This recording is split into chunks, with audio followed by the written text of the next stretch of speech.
आइए प्रश्न है कि यदि किसी घनाभ की लंबाई a मीटर, चौड़ाई b मीटर, ऊंचाई c मीटर हो तथा इनमें प्रत्येक भुजा को k गुना कर दिया जाए तो उसके मूल आयतन और नए आयतन के अनुपात क्या होगा। तो देखिए आपको इस तरह का सवाल को हम लोग अगर जल्दी में बनाना है तो क्या करते हैं कि भुजा को जितना गुना किया जा रहा है सभी भुजा को, ठीक है, तो मूल आयतन और नए आयतन में कहे तो जितना गुना मतलब के गुना किया जा रहा है तो 3 बार गुना होगा। इसका मतलब ए में भी गुना होगा, बी में भी गुना होगा, सी में भी गुना होगा। इसका मतलब हो जाता है कि इसका एक मूल आयतन 1 है और उसका जो अनुपात होगा वो क्यू में आ जाएगा, क्योंकि 3 बार क्यू के का गुना हो जाता है। बनाना कैसे है अब देखिए। तो लंबाई हम लोगों के पास क्या है, ए मीटर है, चौड़ाई क्या है, बी मीटर है, ऊंचाई क्या है, सी मीटर है। तो मूल आयतन क्या हो जाएगा, भी क्या हो जाएगा, एल बी एच होता है। तो एल कितना है, ए मीटर, बी कितना है, बी मीटर, एच कितना है, सी मीटर। क्या हो गया, ए बी सी मीटर की, ये हो गया, ये मूल आयतन हो गया। अब कहता है कि प्रत्येक भुजा में के गुना कर दिया जाए। तो अब देखिए तो एल क्या हो जाएगा, एल हो जाएगा ए के मीटर, के गुना कर दिए। चौड़ाई क्या हो जाएगा, चौड़ाई हो जाएगा बी के मीटर, ऊंचाई क्या हो जाएगा, सी है तो सी के मीटर। अब आप नए आयतन निकाल लीजिए, यानी V1 निकाल लीजिए। तो क्या होगा, फिर से एल बी एच लंबाई गुना चौड़ाई गुना ऊंचाई होता है। तो ए के गुना ए के मीटर गुना बी के मीटर गुना सी के मीटर। तो क्या हो जाएगा, ए गुना बी गुना सी, ए बी सी, के गुना के क्यू मीटर क्यू। अब दोनों का क्या मान है, पहले मूल आयतन का है फिर नए आयतन का है। तो मूल आयतन हमारा क्या है, मूल आयतन मेरा ये है, ठीक है, और नया आयतन क्या है, ये है। तो दोनों का अनुपात माना है, इसलिए प्रश्न से क्या हो जाएगा, भी बट्टे V1, यानी भी हमारा मूल आयतन है, V1 हमारा नया आयतन है। तो भी A B C metre cube है और जो नया आयतन निकाले वो क्या है, ए बी सी के क्यूब मीटर क्यूब। तो मीटर क्यूब यहां से कैंसिल होता है, ए बी सी कैंसिल हो जाता है, बचता क्या है, ऊपर में एक नीचे में के क्यूब। क्या है, 1 अनुपात के क्यूब। यही आपका आंसर होगा, ऑप्शन में देख लीजिए 1 अनुपात के क्यूब, ए नंबर ऑप्शन में। आइए प्रश्न है 2 नंबर में कि किसी घन का किनारा दोगुना कर दिया जाए तो आयतन कितना गुना हो जाएगा। चलिए इसको हम लोग सॉल्व करते हैं। मान लेते हैं कि घन का किनारा x, मान लिए घन का किनारा x है, तो आयतन क्या हो जाएगा, आयतन हो जाएगा किनारा का क्यू होगा, मतलब भुजा को ही किनारा बोलते हैं, ये सूत्र होता है। क्या हो जाएगा, x क्यू हो जाएगा, ठीक है। अब क्या करता है प्रश्न कि अब घन को क्या करना है, किनारा को, अब किनारा कितना गुना कर रहे हैं, अब किनारा कह रहा है 2 गुना, तो x है तो x को 2 से गुना कर दीजिए, 2x हो जाता है। अब आयतन निकालिए आप। अब आयतन फिर से क्या होगा, किनारा का क्यू। तो किनारा अब हमारे पास क्या है, 2x है, तो 2x का क्यू कीजिएगा। क्या होगा, 2x into 2x into 2x, 2 दूनी 4 दूनी 8x क्यू हो जाएगा, ठीक है। अब आपसे पूछ रहा है कि ये कितना गुना हो जाएगा, हो गया। तो इसको निकालने के लिए हम लोग क्या करेंगे, प्रश्न से मूल आयतन और ये नया आयतन। तो मूल आयतन आपका क्या है, सॉरी पहले नया आयतन लिखना पड़ेगा क्योंकि गुना तो ये बड़ा है। नया आयतन बट्टा मूल आयतन। तो नया आयतन आपका कितना है 8x3, मूल आयतन कितना है x3 कैंसिल, यही 8 गुना हो जाता है। Option number B. अगला क्वेश्चन है किसी घन का प्रत्येक किनारा तिगुना हो जाने पर कुल पृष्ठ कितना गुना हो जाता है, ये पूछ रहा है। तो आपको घन का कुल पृष्ठ क्षेत्रफल जानना होगा। तो घन का कुल पृष्ठ क्षेत्रफल होता है, घन का कुल पृष्ठ क्षेत्रफल का सूत्र होता है 6 गुना भुजा स्क्वायर लिखिए या किनारा का स्क्वायर लिख दीजिए, एक ही बात है, ये होता है सूत्र। ठीक है, तो आपको करना क्या है, समय को बचाना है। तो सबसे पहले आप किनारा को कुछ भी समझ लीजिए, किनारा को आप मान लीजिए, किनारा को x मान लीजिए। तो कुल पृष्ठ क्षेत्रफल कितना हो जाएगा, कुल पृष्ठ क्षेत्रफल हो जाएगा 6 इंटू एक्स स्क्वायर यानी 6x स्क्वायर होगी इस सूत्र के अनुसार। अब आपको किनारा कितना कहता है, अब किनारा तिगुना कहता है। तो अब किनारा मतलब घन का किनारा कहता 3 गुना कर देने के लिए। तो x था तो x को 3 से गुना कर दीजिए, क्या हुआ 3x हो गया और किनारा। अब आप कुल पृष्ठ क्षेत्रफल निकालिए, इसलिए कुल पृष्ठ क्षेत्रफल क्या होगा 6 इंटू किनारा स्क्वायर, किनारा आपका क्या है 3x का स्क्वायर। आप इसको 2 बार लिख सकते हैं, 6 इंटू 3x इंटू 3x कितना हो जाता है 3 गुनी 3 9 हुआ, 9 गुनी फिर 6 कर दीजिए, कितना हुआ 54x गुनी x स्क्वायर, ये हो गया। अब आपसे पूछता है कि ये कितनी गुनी हो गया, ऐसे भी देख सकते हैं 6 9 54 9 गुनी हो जाता है। क्लियर है कि यहाँ 9 गुनी हो जाता है। प्रश्न से आपको निकालना है गुनी, तो करना कुछ नहीं है, नया कुल पृष्ठ निकालो, नया कुल पृष्ठ क्षेत्रफल, नया मतलब बाद वाला ये वाला, बट मूल पृष्ठ क्षेत्रफल जो शुरू में आप निकाले थे, कुल पृष्ठ क्षेत्रफल। तो नया वाला आपका कितना निकला है 54x स्क्वायर निकला है, और मूल वाला आपका क्या निकला है 6x स्क्वायर निकला है। x स्क्वायर कैंसिल, 6 से आप काटिए 9 बार में कट जाता है, तो 9 गुना आंसर हो जाएगा। देख लीजिए 9 गुना कहां पे है, सी नंबर ऑप्शन है। प्रश्न है कि एक कमरे की लंबाई चौड़ाई ऊंचाई क्रम से 12 मीटर 4 मीटर और 3 मीटर है, तो उस बड़ी से बड़ी छड़ की लंबाई कितनी होगी जो इस कमरे में रखी जा सकती है। तो देखिए लंबाई आपके पास कितना है 12 मीटर, चौड़ाई आपके पास कितना है 4 मीटर और ऊंचाई है 3 मीटर। तो आप देखिए कि ये एक, मान लीजिए कि यह एक घनाभ है, ये घनाभ है।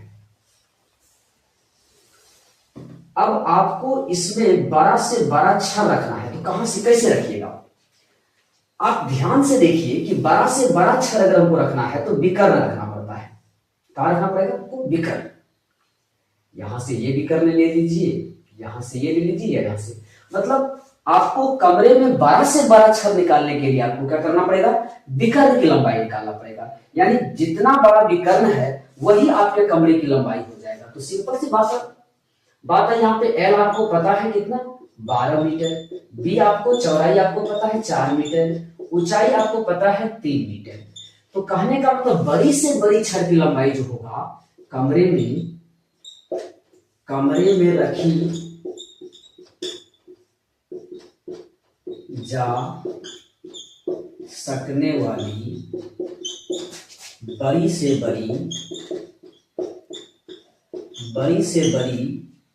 छड़ की लंबाई बराबर क्या हो जाएगा, कमरे का विकर्ण हो जाएगा। कमरे का विकर्ण यानी विकर्ण ही बड़े छर को रख सकता है। 12 से 12 छर मतलब विकर्ण। विकर्ण का, कमरे का विकर्ण का मतलब यहाँ हुआ, कमरा का मतलब यहाँ घनाभ हो जाता है। तो घनाभ का विकर्ण क्या होता है? Root under L square plus B square plus H square. बैठा दीजिए, एल आपके पास 12 है तो 12 का स्क्वायर प्लस 4 का स्क्वायर प्लस 3 का स्क्वायर। तो 12 का स्क्वायर हो जाता है 144, 4 का 16, 3 का 9। इस सब को जोड़ेंगे, 16 9 25 और 144, 169 हो जाता है। 169 का वर्गमूल हो जाता है 13। यही 13 मीटर बड़ी से बड़ी छत की लंबाई होगा। तो 13 देख लीजिए आप, ऑप्शन नंबर बी। आइए, प्रश्न है कि 4 मीटर ऊंचाई के एक वर्गाकार कमरे में जिसकी भुजा 6 मीटर है, हवा का आयतन क्या होगा? देखिए, कमरा क्या कहता है? वर्गाकार है। यहां ध्यान देने की बात है कि कमरा कैसा है? वर्गाकार है। जब भी आपको कमरा वर्गाकार कहे, उसकी जो भुजा होगा वो लंबाई और चौड़ाई दोनों हो जाएगा। यही लंबाई और चौड़ाई हो जाएगा, ठीक है। और ऊंचाई आपको यहां पर पता है h।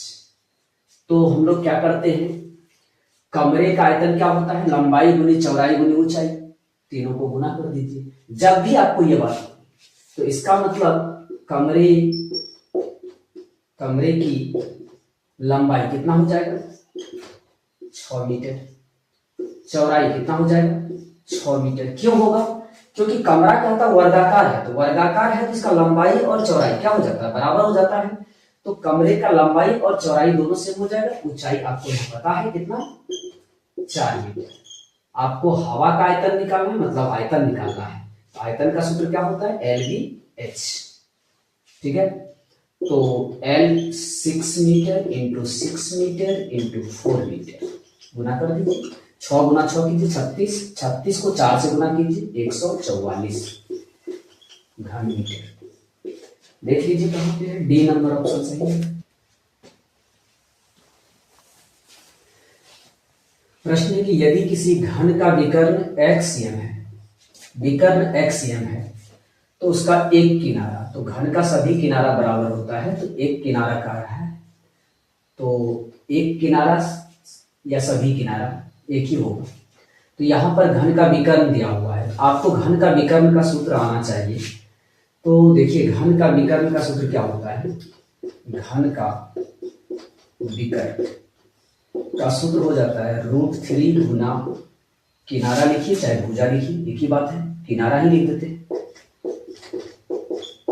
√3 गुना।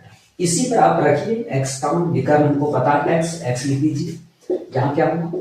√3 गुना किनारा हो गया। अब आपको किनारा निकालना है तो इसको इधर लाइए, ये गुना में है तो भाग में हो जाएगा, इसका मतलब x और भाग में आएगा तो बट्टा √3 हो जाएगा, बराबर क्या होगा? किनारा। तो आपका किनारा क्या निकल गया? किनारा आपका ये निकल गया x बट्टे √3। देख लीजिए कहां पे है, x बट्टे √3, बी नंबर। प्रश्न है कि दो घनों के आयतनों में 8:27 का अनुपात है, तो उनकी कोरों का अनुपात। एक बात समझ लीजिए, कोर कहे या भुजा कहे या किनारा कहे, तीनों एक ही बात होता है। यानी कोर, भुजा और किनारा सेम बात होता है, ठीक है। इसका मतलब आपको भुजा का अनुपात मांग रहा है, यानी कोरों का अनुपात मांग रहा है।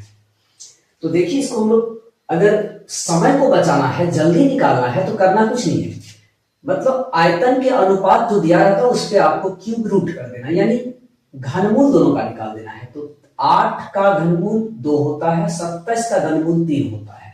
तो आंसर यहां से निकल जाता है कि 2:3 हो जाएगा, ठीक है। बनाना कैसे आपको? तो देखिए, आयतनों का अनुपात जितना दिया है, आयतनों का अनुपात जो दिया है वो कितना है? 8:27 है। तो कोरों का अनुपात, कोरों का अनुपात